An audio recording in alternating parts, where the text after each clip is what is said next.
The First Minister of Scotland is pushing for another vote on Scottish independence. And Britain's Prime Minister Theresa May has been warned that the vote would be called at the same time London triggers Article 50 and begins the process of divorcing from the EU. That's going to happen as soon as next month.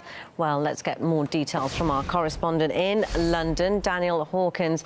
Dan, it looks as if the second referendum will in fact go ahead, doesn't it?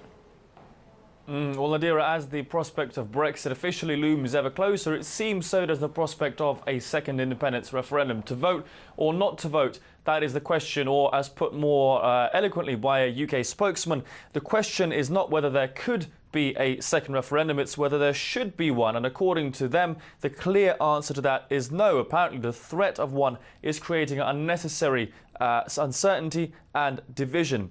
Now, despite putting on a brave face of solidarity, Prime Minister Theresa May and Scotland's First Minister Nicola Sturgeon could very well find themselves at total loggerheads over the next couple of months over this issue. May's position, of course, is very clear. She states that Sturgeon has no mandate for the second referendum, that there was a resounding result in favour of staying in the UK.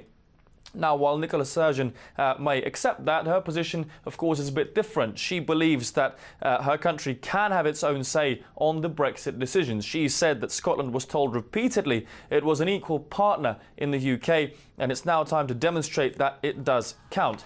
Now, over the next couple of months, the Prime Minister, of course, is hoping to use the council elections in Scotland coming up in May as a sort of political barometer of the mood in the country. A vote for the Tories, there will be a vote against the SNP, and thus, according to her, a vote against the Scottish referendum, the second Scottish independence referendum. So she's been out campaigning for that. Let's take a listen.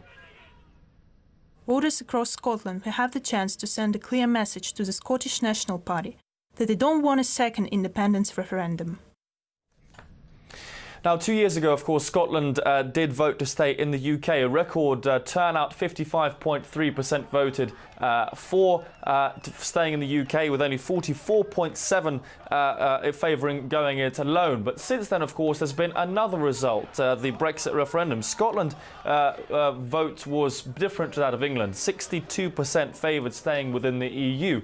So that referendum, of course, the independence referendum, didn't anticipate the shock result to many people of Brexit just a few years later. So with those elections coming up, with conferences coming up for both parties, the next 2 to 3 months will be really crucial in deciding what happens. And right now, all bets are off, and it remains to be seen which direction this will head in. Yeah, Dan, it certainly will be interesting to see if the second referendum